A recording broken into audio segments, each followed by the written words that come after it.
And we're back with another episode of Before You Buy, that show where we give you some straight-up gameplay and our first impressions of the latest games releasing. As usual, it's me, Jake, and today we're talking about the Avengers. Oh boy, wow, where to begin? I was extremely skeptical of this game, probably like a lot of you guys who pay attention to video game news on the daily. You know, as a lot of you probably know, especially if you watch our Friday news show, I usually try to look on the bright side and just hope for the best until the game is in my hands and I can judge it myself.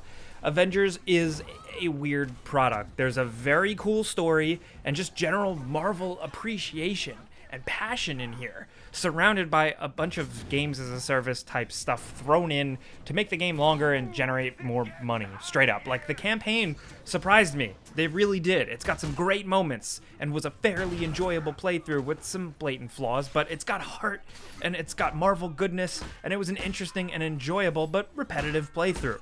It's just everything else around it that I don't care about, and there's quite a bit. Thankfully, I was able to ignore most of it. You know, I'm already getting lost in the weeds here with my opinions, so let me just explain the game to you, because it's a little complicated, and I don't know if I can recommend the game immediately. It is better than the beta, for sure. Now, this might be a little bit of a long-winded video. I may even contradict myself a little bit, but let's just dive into it. So, Avengers, like I said, has a campaign. Thankfully, you can play through it entirely solo, if that was in any doubt at all.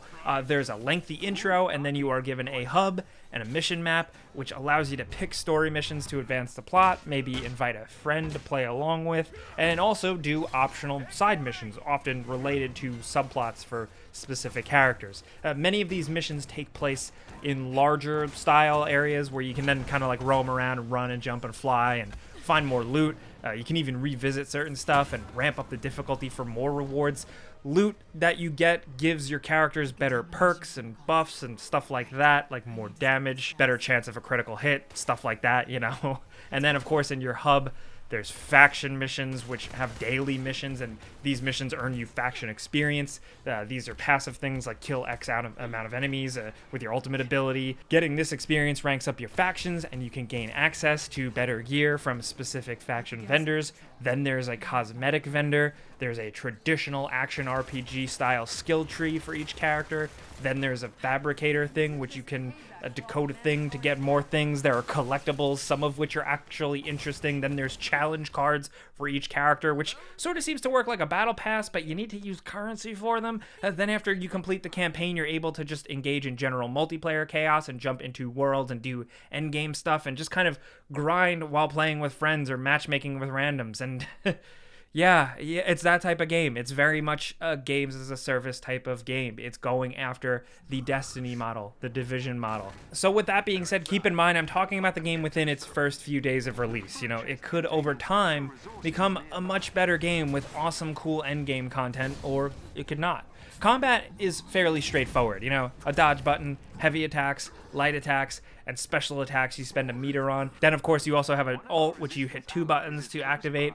Characters have different defensive capabilities, from just a state change to like a straight-up block button. Everyone has at least one ranged option as well, from stretchy long-range punches from Ms. Marvel, or Hulk picking up chunks of the ground and tossing them, or, of course, Thor throwing Mjolnir, which props to them, kind of feels like God of War's axe, which I appreciate. There really are moments of greatness, you know, coordinating attacks with other teammates, or one person giving a buff or a heal at the right time, maybe just getting the perfect throw or a good finishing move as Captain America, you know, just climbing up buildings and smashing things around and grabbing dudes and throwing them as the Hulk, or even Iron Man has like his heavy attacks are kind of like these timed repulsor blasts, which you can hold down a button for. There are moments of greatness here, especially coupled with the amount of destruction going on screen. On PC, it's all pretty well. I didn't have any issues. Particle effects fly, stuff breaks apart, things explode, enemy robots have individual pieces that break off. When you're in the heat of things, it can get really chaotic and actually pretty fun, even if the game does make you feel really stupid sometimes. When you get spam like hit canceled by multiple attacks in a row,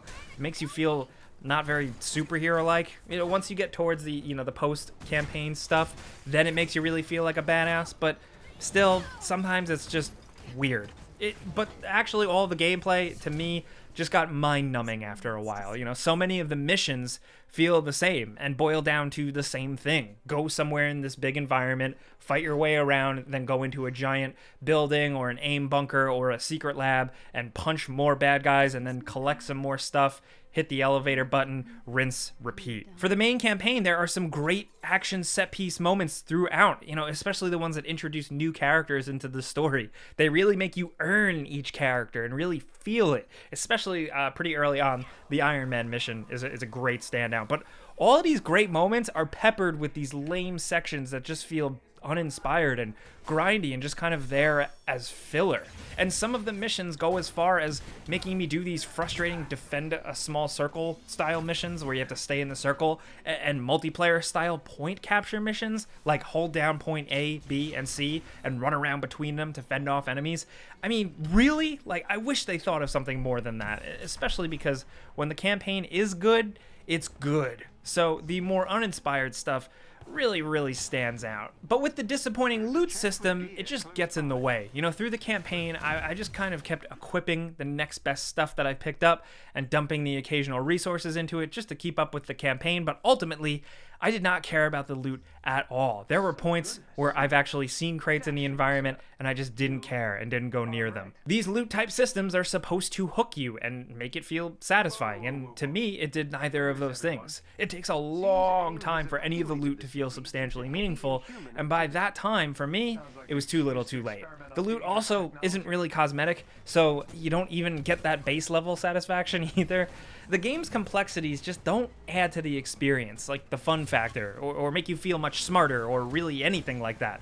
Endgame embraces hero builds a bit more, but for me personally, just felt like the game was intentionally frustratingly convoluted without actually adding to the experience. I think it's because the action brawler gameplay is simple fun. You know, it's not this crazy advanced stuff that can really back up the systems tacked onto the game. I think this game would be way better off if it was just treated entirely as like a fully 3D Marvel Ultimate Alliance, that's it, with none of this weird like multiplayer games as a service loot stuff that just doesn't really quite fit. Now, I commend the game that there is a lot here. You know, in 2020, people want more out of their games, and there is certainly a lot here, you know, more than just a short campaign. I just feel like it's not stuff that I personally want. I'm glad I could ignore most of the games as a service stuff throughout the campaign, but I know some people are really sensitive and just have less of a tolerance for this type of stuff. Yes, there are microtransactions in this $60 game. You know, there are tons of emotes, skins, character ID cards, and stuff you can spend money on for in-game currency to then spend on all these, you know, cosmetic items. You can earn a lot of stuff to help unlock stuff by playing the game, like they do give it to you, but it is still a grind. This will probably adjust over time. That happens with these types of games, but still, it's there. Same with the Battle Pass stuff. The game wants you to spend more. And again, man, like writing the notes for this video is so frustrating because there's all these gameplay and service systems in the game I have to talk about and try to explain, but I really just want to talk about the decent thing in here. The campaign story itself. It's centered around the newer Miss Marvel, Kamala Khan, and she absolutely steals the show here. You know, the way they insert her origin into this new Avengers tale totally works, makes sense, it's interesting, and the voice actor for her really nails it. You know, she could have been annoying the way she was written, but she turned out great, really endearing, because it's filled with just great character moments between all of your favorite heroes with some interesting new scenarios and new interpretations that are just interesting to watch unfold. There's great music, there's some pretty damn good visuals, they got MODOK down really well, they got aim really well. As someone who's a big fan of that type of stuff in the comics, yeah, I enjoyed all of that way more than I was expecting. Even if I found some of the mission objectives and areas repetitive or annoying, and the combat only kept me, you know, half interested, it was all still enough for me to enjoy my way through the campaign and check out some of the side hero mission stuff, and that was well over 11 hours for me. Then there's the end game stuff and playing with friends and building up and leveling up all your heroes and the Avengers initiative, which I'm not really into because the combat just didn't stick with me enough. So my verdict is kind of short and sweet at the end of this. You know, I think for Marvel fans, the campaign is actually worth checking out, but I just don't like the rest of the framework or foundation of the entire game. You know, I like occasional games as a service games like The Division 2 where they make sense. This one just didn't get its hooks in me and feels really cynical. I feel like Square Enix realizes that people want more out of their games, they want more longevity out of their games, but I wish they took the time and resources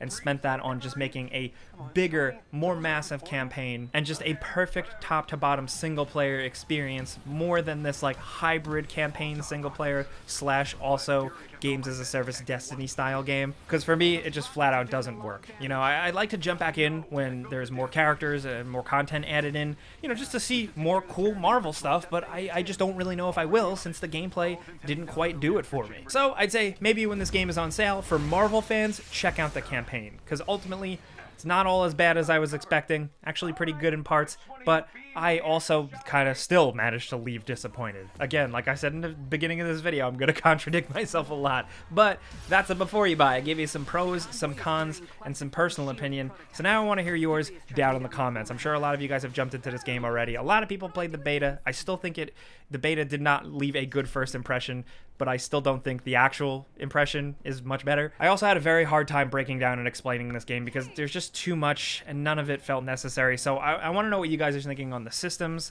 the characters, the combat, the interpretation of the characters, the comic book stuff.